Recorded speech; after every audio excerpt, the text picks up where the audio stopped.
Welcome to Saltgrass, a show about how local communities can engage with the climate crisis at a grassroots level. My name is Ali Hanley. In today's episode, I have a chat with local soil scientist Jess Drake. Jess is a consultant in soil and environmental regulation science. She is a science educator with a blog and is quite active on social media, which is how I came across her. She loves soil and she's passionate about helping other people understand and start to love their soil too. In this interview, we chat about her life and career, how soil health plays into climate change and what role soil management can play in mitigating climate risk and sequestering carbon. We also have a chat about what people can do to create better soil in their own backyards. On the day of the interview, I went to her house and we sat in her yard with cups of tea next to the chicken coop for our chat. That's what you can hear in the background now, and you will hear throughout our interview the sounds of the birds that inhabit her trees, her chooks, and a little bit of wind sound. We actually sat next to the chicken house for some wind protection, which unfortunately wasn't always successful. You can see photos of this day on the episode page at saltgrasspodcast.com. I also have links to her blog and other resources in the show notes of the podcast, so head over there if this conversation inspires you to learn more. As ever, before we begin, I would like to acknowledge that Saltgrass is produced on Jara country. Jara country is the traditional home of the Dja Dja Wurrung people, who have been the custodians and caretakers of this land for tens of thousands of years. We thank them for the care they have taken and continue to take of country. Always was, always will be Aboriginal land. Sovereignty was never ceded. Salt of the earth. Salt. Grassroots. Salt of the earth people. Grassroots change. Saltgrass.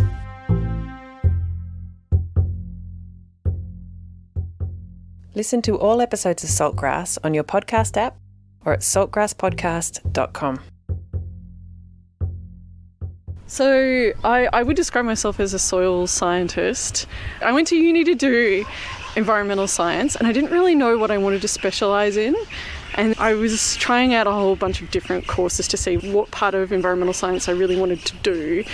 I had this situation actually when I was doing a course, really hated it, and the only other course I could go into was soil science. It was the only other one I could fit in my schedule, and I was like, oh man, this is going to be so boring. As a subject, yeah. And so anyway, I went to the first lecture for that just to see what it was like, and I had this amazing professor called John Field, and he was just so good, and I just fell in love with soils from that point. Wow. And not expecting it at all, and kind of have continued doing that ever since. I ended up doing a PhD on restoration and rehabilitation of soils. I have worked in soils since I left uni in some way or another. And now I still do soils, but I also do a lot of environmental regulation science. So it's kind of the nexus between science and policy, where science can help inform policy or law or regulations, or how they can be practically used on the ground. So yeah, that's what I do now. The soil science that I do at the moment, it's mostly around understanding people's land. So I have a lot of people who maybe are undertaking biodiversity conservation, and they might have gully erosion or tunnel erosion on their blocks that they want to try to stop and they want to manage, and so I go out and I'll do an assessment for them. Or I work with a lot of farmers who are trying to do more sustainable land management practices, better understand their soils and what we describe as being land capability. So what is that soil, what is that land actually capable of growing, producing, and not kind of pushing the soil over its natural boundary of what it's actually capable to grow. So that just sounds smart. A lot of people, historically, have come to Australia and just gone, great, look at these fertile plains, we will just grow what we're used to growing back in Europe or in America or whatever. And yeah, I think we're going to explore that a bit further on, the specific nature of Australian soils. But this idea that people are now starting to get smart about what they're farming and make it actually suit their environment sounds really good. And I've done an episode previously with Dean Belfield about the local regenerative agriculture movement, and they do a lot of education around soil with the farmers who are undergoing that. So there's a burgeoning movement of soil enthusiasts, I think. Yeah, I think so too, which is awesome. It's pretty exciting to see so many people starting to care about soil. When I first went into soil science over 15 years ago, like it wasn't very popular, and now everyone's like, oh, soil's the key to like so many things in life. Yeah. And it's so cool that literally at 8:54 this morning I got an email in my inbox saying the National Soil Strategy has been released. Wow. It's the first time I've seen a National Soil Strategy that's actually considered people who care for land, regen ag, traditional owners, traditional knowledge, and actually trying to think about how to care for our soils, like really genuinely care for our soils. So I had done some work in my house, which I bought almost 12 years ago. And at one point I was working with someone who was in permaculture, and I just referred to buying some dirt. And I got told off so severely. So can you tell me the difference between dirt and soil? Oh, that's really funny, Ali. It's really funny because in the soil science community there is a saying, don't treat soil like dirt. And I think that's because like when we think about dirt, we think of dirty things and we think of bad things. It's got a negative kind of connotation to it. Whereas soil is about life. Yeah. So soil's everything that's under our feet, and it helps sustain everything above our feet. So soil's formed through 5 soil forming factors. It's time, climate, geology, landform, which is things like rivers, streams, mountains, hills, things that shape the land, and vegetation, so biology. And together those things create the soil that is below our feet. And then within that soil itself, there's air, there's water, there's nutrients and salts, there's organisms, there's organic matter, so decaying pieces of plants or animals, and there's mineral material, which is from the geology. So all of that together really creates soil. I like to try to think of it as being more like a living organism because it's just got so many components to it and it's alive. There's animals and fungi and plants living in it. Great. So if all of this stuff is in soil generally, your microbes and everything else you were just talking about, what makes for particularly healthy soil and what makes for unhealthy soil? Unhealthy soil, we call it degraded soil. So degraded soil is soil that's low in organic matter and carbon, can't hold water, it's more susceptible to erosion, often has very few nutrients. Around here in the goldfields area, because of the extent of mining, the gold diggings, as well as how many times the trees were chopped down, I believe someone told me in this area a lot of the trees were chopped down up to 3 times. So first for the gold mining and then for different industrial facilities. And so the soil's become really skeletal, so it's really thin, it's really stony, and there's not a lot of organic matter or substance to it that helps with nutrient cycling. I'm amazed with this landscape here in central Victoria how in winter you get grass and everything looks green and nice, but as soon as that summer heat comes in, it's like the soil here has no capacity to hold moisture. It almost instantly gets cracked. And when you try and garden, you very quickly get to what you feel like is either stone or clay. It turns into concrete in summer. It's really hard to handle. I actually had to dig a hole one summer and hired a jackhammer. Literally hired a jackhammer so that I could get down deep enough. Oh no, yeah, and you're totally right. Like that's one of the things that's happened here is that because of all of that erosion that's occurred, like they say that most of our soil is now in the Loddon and the Murray River, and even further out, possibly even out in the ocean. And we've lost all that organic matter that helps to protect soil and to draw in moisture and to capture that moisture, and so it ends up becoming like concrete because it's all gone. But like you're slowly seeing it recover, You're seeing all the trees come back and you can see some understory coming back, and that's going to bring back some of that organic matter and that organic carbon back into the soils. And that's really what a good soil is. It's a soil that's got plenty of organic matter, plenty of nutrients, is able to retain water. Water is actually more important than anything else in soil, because without water you don't have nutrient cycling, so the organisms can't cycle nutrients, which also means they can't draw carbon into the soil, and you don't have decomposing organic matter. So without moisture, without the soil being able to retain moisture, you don't have those natural processes happening, which is so fundamental to healthy soil. So if the soil dries out completely over summer, does that just take it back to square one each year, or it just it slows down its capacity? Yeah, it just slows down its capacity. So I completely agree with you. In summer here, you see everything just go bare, and it almost goes into hibernation over summer because there's no moisture in the soil when traditionally there would have been. And you hear like Jar Jar Wurrung talk about upside down country, that this is all upside down, and there's erosion and salinity, and there's heavy metals in the soils as a result of the mining that's occurred.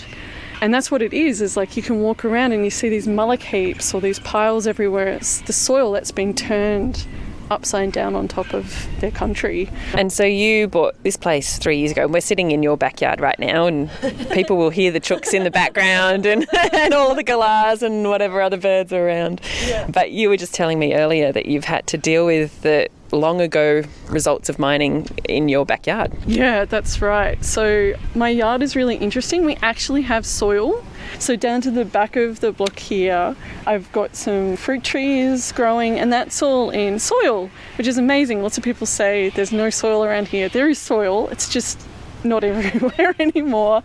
But then to the front of our house and to the side from where we're sitting, I have mine tailings. And I have two different types of mine tailings. I have sandy mine tailings and I have shaly mine tailings. And they're really high in arsenic. And that arsenic comes from two different places. So arsenic is naturally occurring in this region. So it's naturally in the soils and it's naturally in the geology.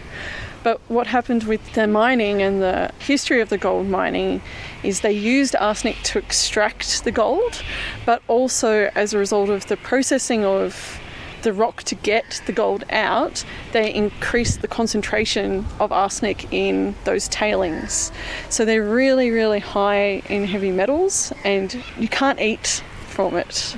It's above the threshold that they suggest you put plants in, and so in that area I've repurposed it for wicking beds. Because that's something I can do with that spot. I've used all secondhand materials to build my wicking beds, and I'm still being able to use it in a sustainable way. In front yard, it's sandy tailings, and I decided to plan it all out with natives and mulched it, and I mulched it to try to get the water back in the soils, or the water back into the tailings, in the hope that we could kickstart nutrient cycling. Yeah. In the tailings. So for those who don't know, wicking beds are a type of raised garden bed that have a very efficient use of water, and it does not allow the plants to reach their roots into the soil at all. It's really sad as a soil scientist going, I can't put the plants in the ground. So how did you know that there was arsenic in your soil? Is that because you're a soil scientist and you were able to test it? So a normal person moving here may not know. No, normal people that move here have no idea. And in fact, not long after I moved here, someone got referred to me because they were concerned about possible arsenic and mine tailings in their yard. And I went over to their house and had a look, and there's a service that's based in Sydney where you can send 5 samples and a $20 note, and they'll test it for you, and the tests include arsenic and mercury, which are the things that we have to worry about the most in our area, and that's called VegiSafe. And it's at Macquarie Uni. So it's a way that anyone who moves here can check to see if they have arsenic in the area where they're planning to grow food for their household. Yeah. That's great to know. Yeah. I'll put a link to that in the podcast description. So if anyone in Australia really wants to test their soil, you can do that, which is really important, because if you didn't know, you would blithely grow your leafy greens or your citrus and and then be consuming those heavy metals. Yeah, that's it. And there's an amount in the soil that's safe, and then there's an amount that isn't safe. So this is talking about those amounts that aren't safe. And so VegiSafe will send the report back to you, and it says, this is what's in your soil, and this is that threshold.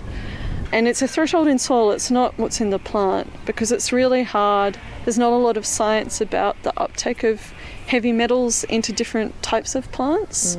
We know that it happens in those plants, but not the exact amount. And in the soil, the heavy metal might be in different forms. It could be in a form that's really plant accessible, so the plant can easily get to it, or it might be in a form that's more sequestered, so being hard to access by plants and other organisms in the soil. But that accessibility of metals or of nutrients and salts, anything that's in soil, including carbon, it changes over time as you go through nutrient cycling. So just because it's not accessible at one time doesn't mean it's not going to be accessible later. So it's hard to kind of understand where you are on that cycle. You mentioned carbon in the soil as part of the organic matter. I hear people talking about poorly used soil contributing to climate change by releasing carbon, and well-managed soil being an opportunity to sequester carbon. Can you explain a bit more how carbon works in soil? Yeah, so I think what's happened in Australia with our soils is we've lost a lot of carbon in our soils. I've been thinking about this a lot, and we really have lost it as a result of colonisation, of European colonisation. So we've come in and we've undertaken agriculture that's not appropriate for our soils. We've undertaken development. We've done massive amounts of deforestation and huge land use change. And we're mining, we're undertaking all these big scale things, big scale change. And as a result of all of that, the vegetation's changed. And with that change in vegetation, there's a change in the soil, because the two things are interconnected. And that soil's become more exposed to the climate, to air, to water. And we're pulling the soil over and over and over, tilling it. And with that, we're releasing the carbon. So the carbon is being released into the atmosphere as gas, but it's also being washed away as a result of erosion. And so we're losing the sponginess of our soil. I love how Bruce Pascoe talks about how they talked about a lot of the soils used to be a sponge, and we've lost that sponge. And that's where the carbon is so important. It's creating that sponge. So as a sponge, you mean it literally is spongy, like it's soft and sort of bouncy, but also it can absorb. Yeah, that's right. So as a sponge, it can absorb water, it can absorb nutrients, and it can absorb carbon. So what we really need to think about with carbon sequestration is recreating that sponge. So it's adding water and organic matter in some way of management. There's all sorts of different ways back to our soil, so that our soil can draw carbon back into it and pull the carbon out of the atmosphere and put it back in the soil where it should be. So there's a few different ways that can happen. One is through soil organisms. So soil organisms with the right type of moisture and food in the soil, they, like you and I, will go through respiration. So that respiration process that they go through, where they're turning organic matter into food, and then they're actually pooping, I suppose, excreting organic matter into the soil. So they're actually causing the cycling of carbon within the soil themselves. Bacteria is probably the biggest one in soils. I think they were saying there's in every teaspoon of soil, there's over 1 million different organisms, and most of them are bacteria. And so bacteria will go through that process where they're degrading organic matter that's in the soil and utilising it for food, and then that excretion helps to bind soil together. It actually goes into the soil matrix itself and helps all the nutrients and the clays and mineral material all bind. It's when you've got the carbon binding all the soil together That's what you really want with sequestration. You want the carbon to help bind the soil together, and that itself helps to continue with the sponge formation. So if you have binding, you've got more water going in, you've got more nutrients going in, you've got more carbon going in, and so you end up getting this nice constant process of getting more carbon in. What releases the carbon again? Like, how long will the carbon stay there? So that is a really good question, because just like the heavy metals, which we were talking about before, carbon goes through cycles. And so when it's all the way stuck in the clay, it will stay there for a really long time. And that's the stuff that we really want for carbon sequestration.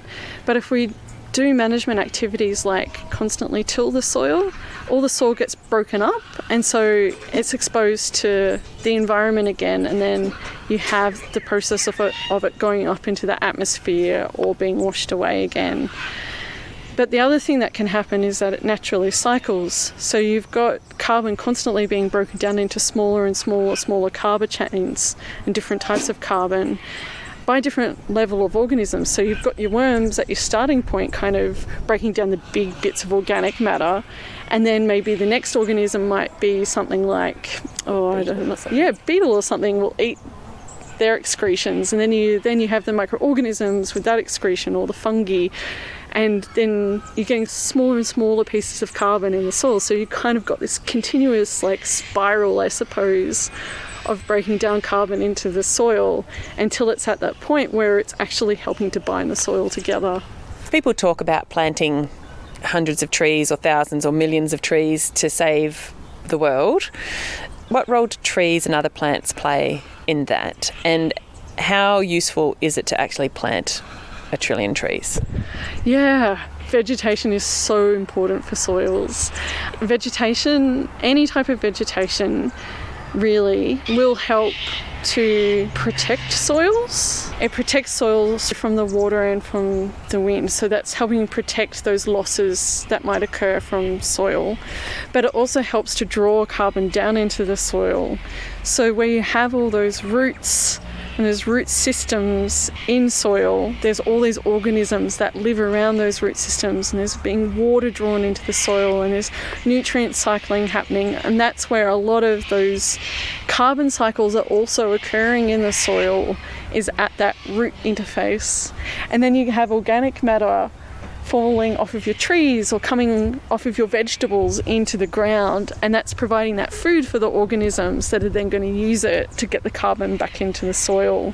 So vegetation is so important for soil, and really the two are so interconnected, you can't have one without the other.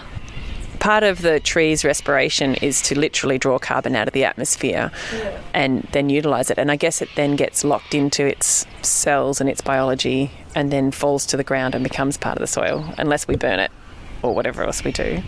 And I guess they also create all the ecosystems that then support all the animals, who are also carbon creatures. We're all made of carbon, aren't we? Yeah, exactly. Yeah, that's it. I'm not so sure, but I remember reading some research at one point about how much carbon a tree can actually put into soil as well. Like, plants do put carbon themselves into soil from that respiration activity as much as from that organic matter that comes from them as well. Because I think a lot of people, when they think about planting trees, they're just thinking about that respiration cycle, but what you're actually saying is that there's so many more layers to that, including at the root level and how the trees sort of support the rest of what happens in soil. Absolutely. What human activities impact our soil, and at what scale? And what do people maybe worry about that they don't need to? Yeah, that's really interesting. So I think I was saying before, European colonisation has had the greatest impact to soils, and at a big scale, through primarily deforestation and inappropriate agriculture for our land capability. So I was talking about land capability before, what our land is actually able to produce sustainably. And I think the biggest ones for me really are that broad scale industrial agriculture, where there's been a fixation on getting as much out of the soil as you possibly can, to the point where soil has become degraded. It doesn't take moisture anymore. It becomes hydrophobic, so the water can't get into the soil. It repels it. Yeah, it repels it, yeah. And there's no organic matter left. That sponge is gone. So in terms of the permaculture and organics and biodynamics movements, and even regenerative agriculture, it's all about building up healthy soil. Yeah. And what does industrial agriculture do differently? Like, to keep their soil that's completely depleted functioning for them and producing huge crops, what do they do? Yeah, that's a really interesting question. What we really see with that agriculture, or unsustainable agriculture is what I'll call it, is the amount of inputs that occur in those soils, and often mined or synthetic inputs to keep the plants alive but not keep the soil alive. So things like phosphorus that's often synthetically made, or it's taken from a mine and then it goes through this acid process to make this super concentrated superphosphate. Or same with nitrogen. One of the things that happens a lot is the addition of gypsum. So gypsum is a calcium salt, and it helps to bind soil together. So that's when the soils have been so degraded that they don't bind, they don't clump, they don't have that sponge, and so they add gypsum to it. Or sometimes these big farms will just keep buying up more land and then using more and more and more. They've depleted one, so they'll move on to another. But these, I'm talking about really poor stewardship of the land here, and I think there's a real cultural shift by a lot of farmers who care about their land to go towards more sustainable practices. So a lot of the sustainable changes aren't just happening within organics or biodynamics and permaculture, it's happening in those traditional farms too. They're going, oh man, climate change is real. Oh man, my soil, what have I done? What has happened from like these generations of people who don't understand this land? What have they done to it? It's a complete mess. And they're going, what can I do? How can I contribute to caring for my land, but still being able to produce something and to feed people? And I think even a lot of traditional agriculture are thinking about practices like no-till agriculture, so where you stop turning over your soil and you think about keeping the soil intact when you're planting it out. So you put tiny little holes in the ground instead of ripping the whole thing over. Or you have the smoke haze every year with the crop stubble that's burning, so that's the little bits of plant that's left in the ground after harvest. And a lot of them are stopping burning, and instead they're letting that incorporate as organic matter back into the ground. So there's these changes that are starting to happen, or are happening on a bigger and bigger scale in Australia. And I can see there's a real movement towards changes across the agricultural space in general. And I think some of the other things that I get really worried about with soils is, and with agriculture too, is we don't really think about how water and soil are interconnected. So with a lot of agriculture in Australia, especially in the Murray-Darling Basin system, where we're stealing that water from the environment to put into agriculture in places that maybe it's not capable of. Like, there wasn't that water there before. Why are we putting that water there now? It's not sustainable. It's not an appropriate place to be doing that agriculture, right? And as a consequence of that, we're taking water away from natural environments, but also from the soils in those natural environments. So those soils might have been used to flooding over and over and over again, and now they're not getting those flooding. If you don't have that water in the soil, you don't have that nutrient cycling, you don't have that carbon sequestration happening. And so if you're not having that regular flooding, then that soil is inherently changing and you're losing carbon. But it also means if that soil is changing, that the plants associated with that soil are changing too. And also all of the animals that maybe migrate or rely on the flooding. And I did an episode a while back now about the film When the River Runs Dry, by 2 local filmmakers who were exploring the fish kill in the Murray-Darling Basin, and it really looked into those natural cycles of flooding and stuff. And now we're building suburbs on floodplains and things. Because we're just like managing the water so tightly, we're not allowing it to spill the banks anymore to save people's homes. But actually those homes shouldn't be there. And we're using that water on places that should be dry. Yeah, I completely agree. We're still in that colonial headspace of thinking about how can we shape the land, how can we use it for our best interests, and not thinking about, well, how do we care for the land? How does the land naturally work? How do we work with the land? And I think it's that we haven't gone through that cycle yet. And I think that case of putting houses on floodplains, that's a broader development issue, which worries me as well, because there's a lot of controversy at the moment, especially in Macedon Ranges Shire, about being allowed to build on arable farming land.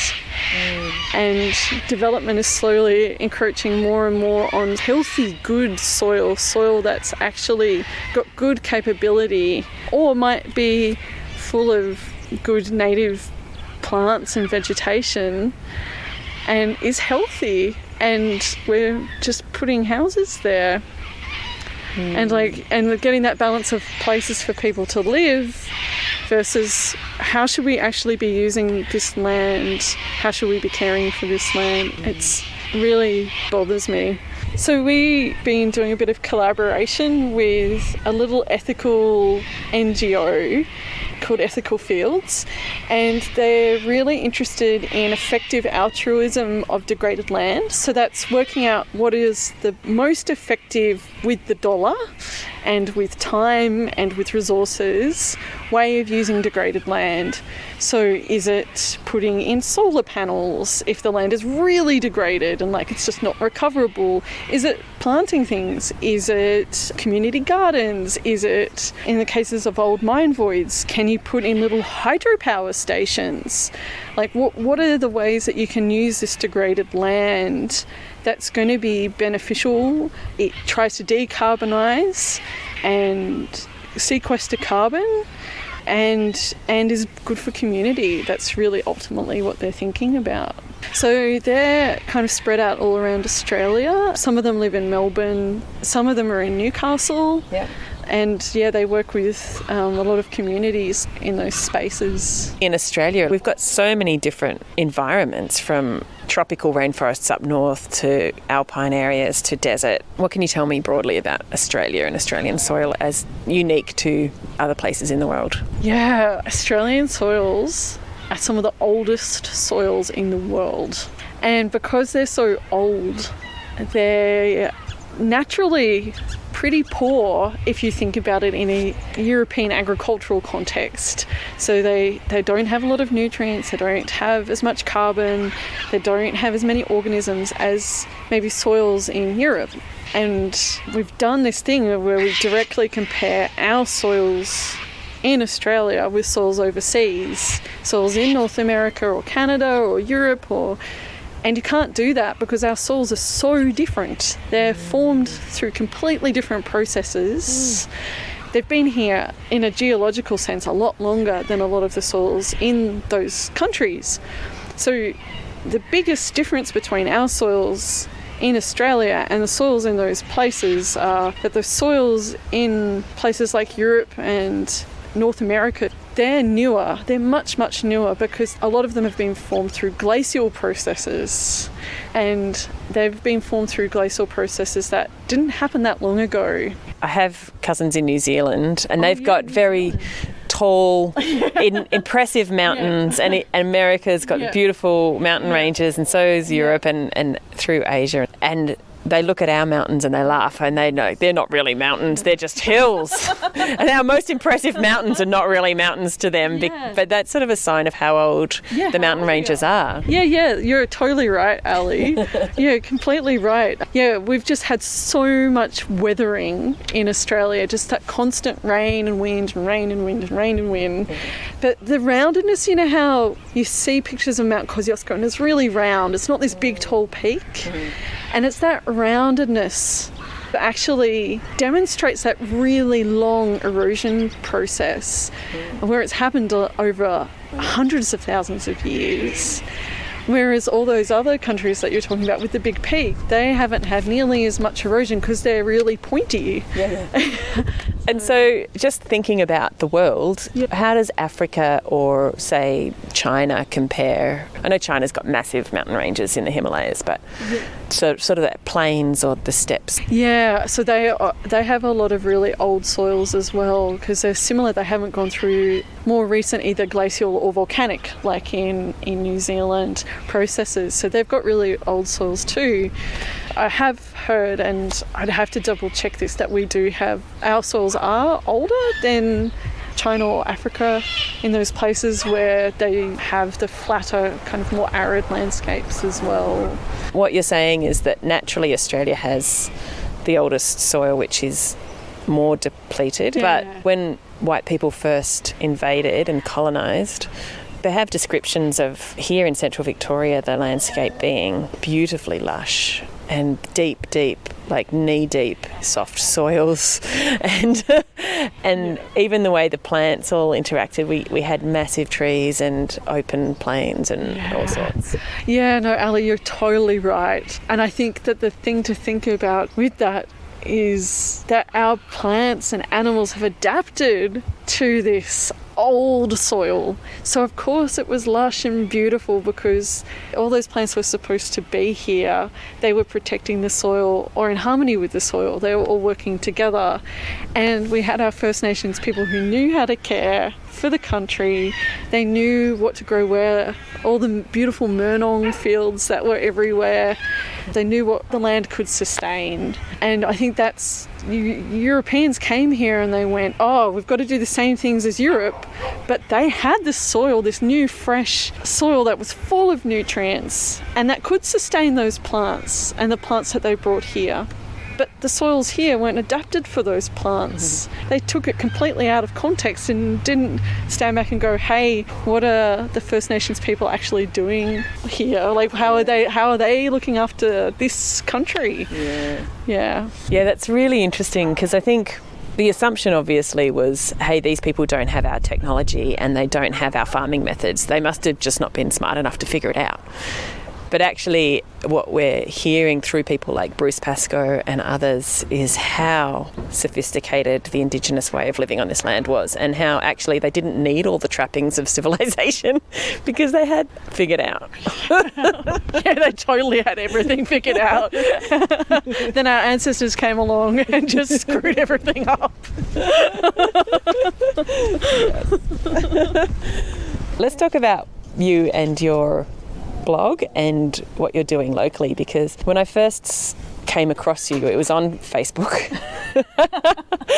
and you just posted something about soil and I was like, oh wow, I should totally talk to you. You sound really interesting.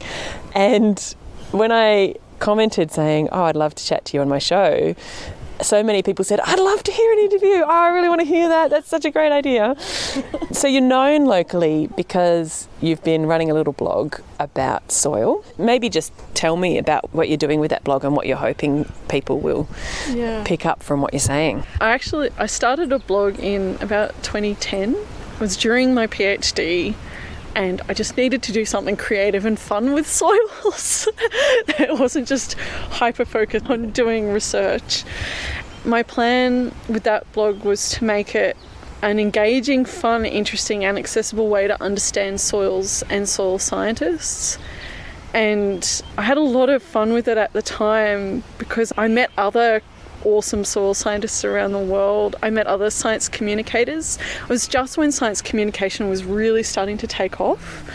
And my blog ended up going to the then Prime Minister Julia Gillard. They took it as an example to her because there wasn't a lot of it at the time. That was amazing. That's amazing. Yeah, that's and really cool. I got invited to like conferences and it was just it got big and I'm neurodiverse and it got a bit too much and I actually stopped doing the blogging for quite a number of years because I just didn't have the social energy to put into it, but it's something that I really love doing. I love science communication. I'm really want open, accessible science for anyone. People should be able to have access to that knowledge. And so I started blogging again in about 2018 on my works blog. And so I work at a small environmental consulting company called Murraying Earth Sciences.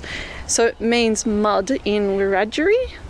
Jules, who started the business, lives near Wiradjuri country and has Wiradjuri friends, and so that's where the name came from. Where is it? So she lives in Canberra. Okay. But Canberra is actually Ngunnawal country. Yeah. So yeah, I started blogging again on there, and first I started blogging about, I did a series called Climate Change in Your Backyard, and I started talking about things you can think about with climate change adaptation in your own backyard. So again, we're sitting in my backyard. Thinking about climate change adaptation is I've put in some rainwater tanks, and I'm also privileged to be able to do that because it does cost money and not everyone can afford to do that. So then I've also thought about things that other people can do that don't cost so much money as well. So thinking about the type of plants you put in your yard.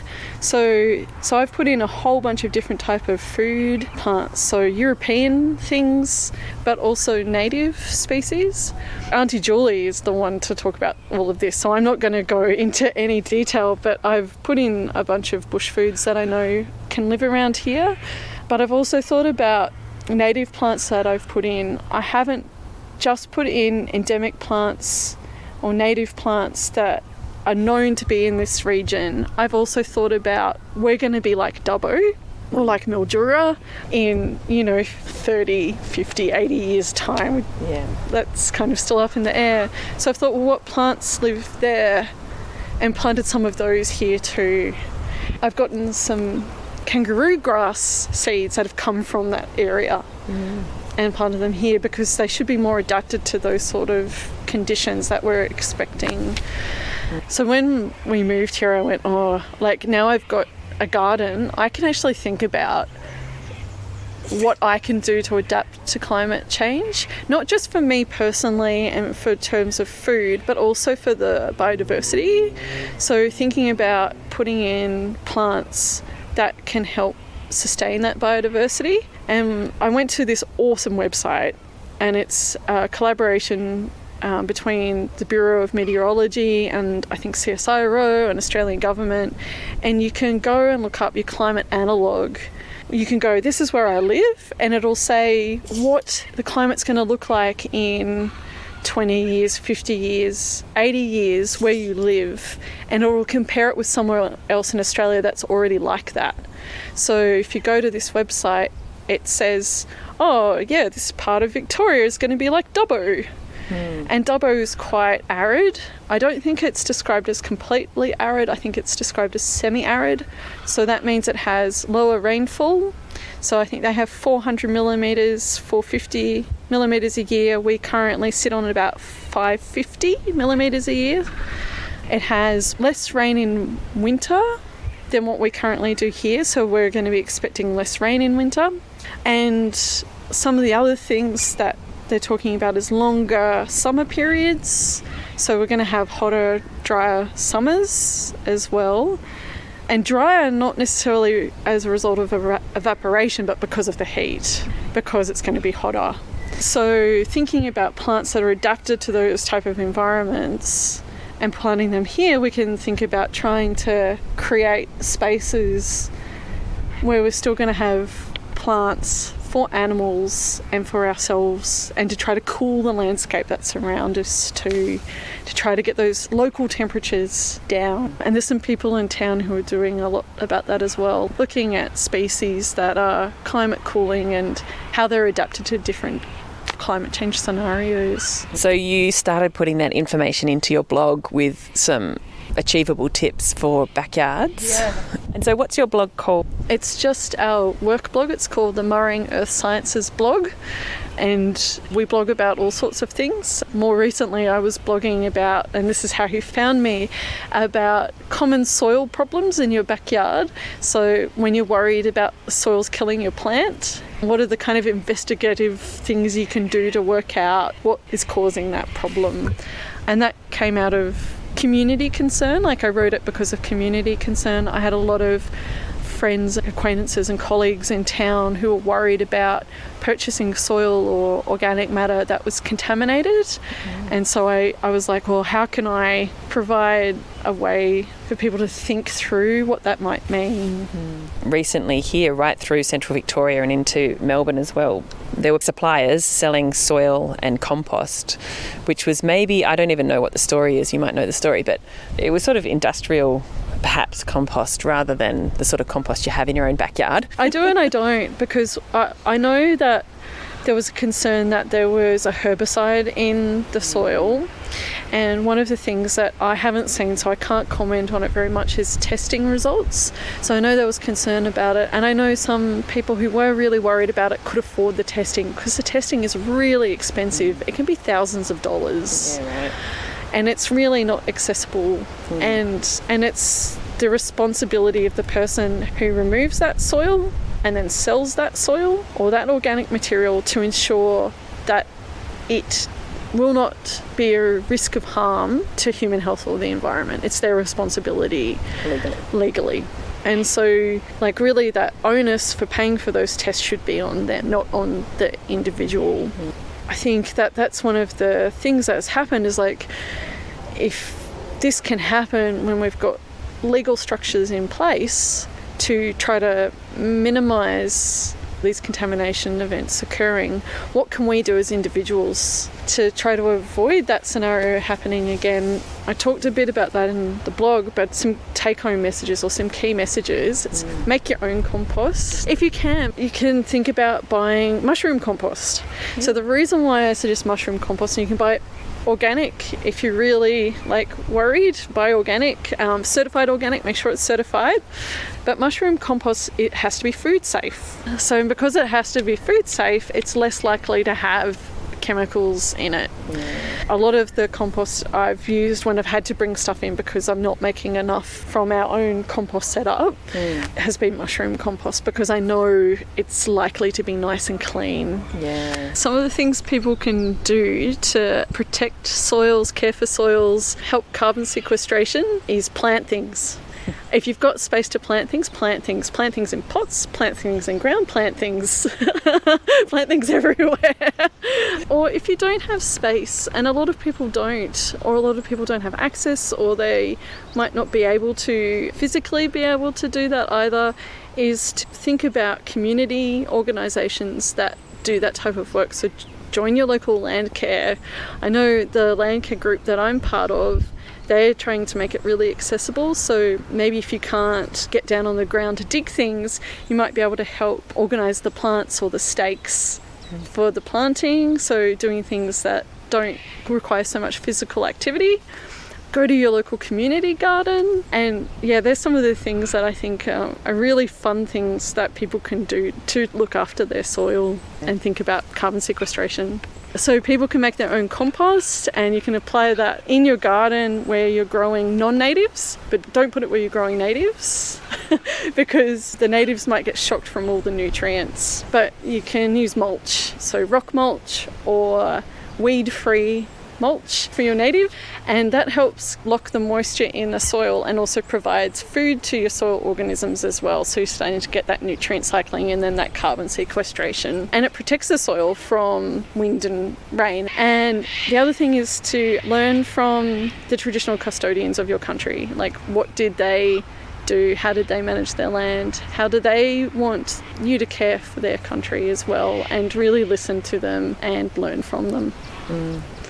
That idea that you can shock your natives with too much nutrients really brings back that point you were saying earlier about how Australian soils are really different to places in the world that have newer soils, and how much our plants have adapted to these soils. They don't want that much. No, they need some nutrients to grow, and in some areas, like the mine tailings that I have in my front yard, I had to give them a little bit of specially formulated native plant fertiliser which has got low amounts of nutrients in it, because I knew that those tailings were very unlikely to have any nutrients. So that was to just give them a little push to help them to get started and then cycle their own nutrients through. But yeah, our plants are adapted to this environment, and adding richness to them is not always a good thing. Yeah. So you're not just a blogger and social media soil expert. Tell us a little bit about the business that you're in and what you guys do. I would say that I'm a consultant in soil and environmental regulation science, and my co-worker Jules, she owns the business on paper, but what we are doing is working in a more collaborative, cooperative sort of way. So we all bring work in and we share the work with each other, and we share the money that comes in a fair and transparent way, and we help each other bring in work. We all have different skill sets. Jules is actually a geochemist, environmental chemist, so her speciality is understanding how chemicals move through the environment. And that's not just human-made chemicals, that's things like nitrogen and phosphorus. Yeah, and arsenic, exactly. So that's what she does, whereas I do the really kind of like hardcore soil sciencey stuff, like understanding how soils work or doing the erosion assessments. So some of the work we're doing at the moment is with federal government, and it's on chemicals and how chemicals might impact on the environment in a negative way. And so Jules is doing all the science behind that because that's what she does. But then I'm doing the translating the science into a policy and like legal context. So kind of merging the two together to provide something back to federal government that's going to be useful for them. It's got the hard science backing, but that they can use it in a practical way within the legal structure that they've created. Yeah. Well, that brings up a whole nother suite of questions about policy and how the law impacts our use of soil in a country like Australia, and other countries around the world have different laws, obviously, and particularly how our government helps or hinders our use of soil. Yeah, that's an interesting question. I think it could be a whole nother topic. Yeah. Yeah, and like I reckon like talking to someone like Anne Paulina, who talks about the law and the law, I think that's a really important person to talk to. Maybe what I'll ask is, do you see your science education and your blogging as impacting how you communicate to politicians? Because they're people who are not trained in it, you know, so you're trying to communicate with people who don't have the scientific background. Yeah, I think so. I think the science communication really helps with how to think through the real hard technical things and try to explain it in a way that's easy to understand and that has real world meaning for people. So it's not just about, scientists get trapped in a like, well, we know that this is happening, so why don't people just do it? And that's what people always say about science communication. It's stepping out of the science and going, okay, so we know these things, we'd like people to change. How do we make it relevant to them? How do we communicate it in a way that's actually going to be useful? And I think that's been really helpful for me with doing things like bring science into policy development, because I can go, okay, so they really need these things. They need to understand it in this way. How can I communicate the importance of these issues to them in a way that's going to be relevant and useful and is simple and easy to understand? And so I think it's definitely helped with having conversations with people. Absolutely, yeah. I did an interview with a woman who wrote a book about communicating climate change and how to talk about climate change in ways that make a difference. It's Rebecca Huntley. And it's really interesting how to make it relevant to people who maybe have zero interest in science or an intolerance of science and don't want to know about science. And the climate crisis is happening because facts and figures don't work. You need to actually make it relevant to their lives, as you said, and make it accessible to their understanding of the world. I feel like I'm seeing a change in how people are talking about climate and how they're trying to make it accessible. Yeah, when I was at uni, there was a little climate change not-for-profit on campus. And I remember talking to one of the ladies there one day, and she said to me, and I've taken this with me, and because I'm not good at it, and I am going to admit I'm not good at this, she says, delight, don't fright. Yeah. And I tend to err on the like, everything's terrible, it's terrible. And I have to step back and go, well, actually, no, not everything is terrible. How can we delight people to engage them with change and to engage them with the climate crisis? And I think I try to do that in my blog by, rather than going, everything is terrible, here's some practical things that you can do, because anyone can do things that are going to be delightful. And it's not just for climate change, it's for biodiversity, it's for life, it's for beauty, it's for caring for the land. And it's remembering to step back and go, what is good? Like, what is good? Oh, how do we get to good? Step out of the fear. Yeah, step out of the fear.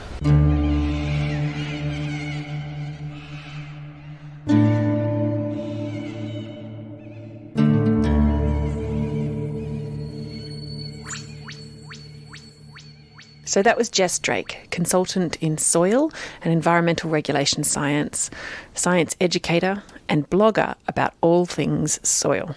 There are links to her blog and the website of the business she works for in the show notes if you're listening as a podcast. If you're listening on the radio, you can go to saltgrasspodcast.com for all of those things. Don't forget you can follow us on Facebook and Instagram, and please subscribe to our email list to get reminders and updates about the show. Again, you can do that by going to saltgrasspodcast.com. This program was made possible with support from Main FM and the Community Broadcasting Foundation. Find out more at cbf.org.au. My name is Alison Hanley. Thanks for listening. Salt of the earth. Salt. Grassroots. Salt of the earth people. Grassroots change. Saltgrass.